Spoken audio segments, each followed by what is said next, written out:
Ce jour, 26 juillet... Tel un tourbillon à l'horizon de notre sous-région. Après le Mali, le Burkina Faso, voici un troisième pays du Sahel, le Niger, où les militaires ont pris le pouvoir ce 26 juillet 2023 après un putsch. Une crise plus profonde qu'elle ne paraît.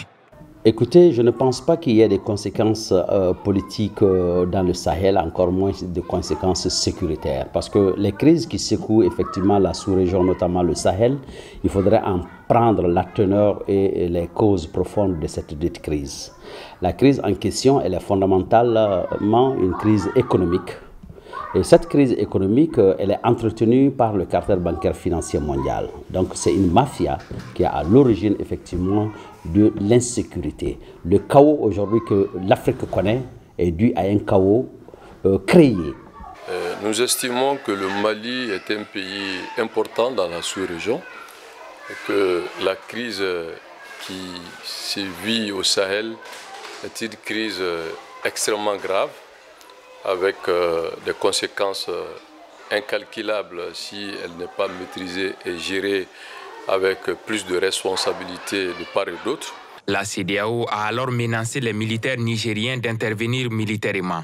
Pour Boubacar Bokoum, c'est tout un système vieux de plus de 60 ans qui est mis en cause. Donc je pense qu'en termes d'impact sécuritaire, il n'y a pas de grand impact parce qu'ils n'ont jamais apporté de solutions sécuritaires. En termes d'impact économique aussi, non plus. Il y a plus de 60 ans que nous collaborons avec ce système qui n'a rien apporté. Donc la menace d'attaquer aujourd'hui le Niger ne provient pas des terroristes.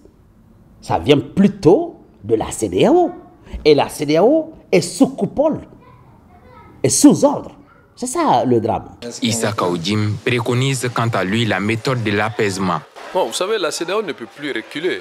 Bazoum est le président légal, légitime du peuple nigérien. Donc nous réitérons notre souhait que les putschistes du Niger vont revenir à la raison pour éviter le pire au peuple nigérien. Mais je pense que nous, en tant que politiques, nous estimons que le Mali doit jouer un rôle positif, qui est de contribuer à la recherche de solutions et non des postures que nous avons entendues, que je m'évite de commenter. Les autorités burkinabées et maliennes ont décidé conjointement ce lundi d'aider le Niger en cas d'attaque de la part de la CEDEAO. Ces citoyens rencontrés se réjouissent de la décision.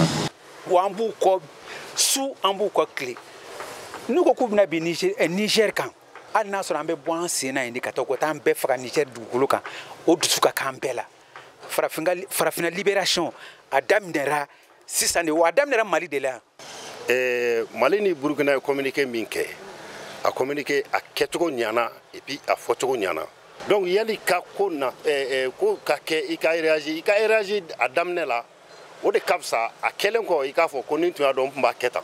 À la limite, on pourrait l'appeler le printemps sahélien déclenché au Mali. M. Bokoum prévient que les renversements militaires dans la zone pourraient se multiplier. Ce qui est arrivé au Mali arrivera dans tous les pays d'Afrique francophone tant qu'ils n'auront pas changé leur méthode de gouvernance. Donc aujourd'hui, ce qui est en train de se passer à partir du Mali, du Niger, de la Conakry, c'est l'embryon des États-Unis d'Afrique. Il s'agit pour ces 4 pays aujourd'hui d'aller dans ce que nous appelons la co-entreprise sécuritaire de l'Afrique dans un système de défense stratégique. D'ici là, plusieurs pays européens dont la France appellent leurs ressortissants à quitter le Niger où règne une situation sociopolitique toujours confuse.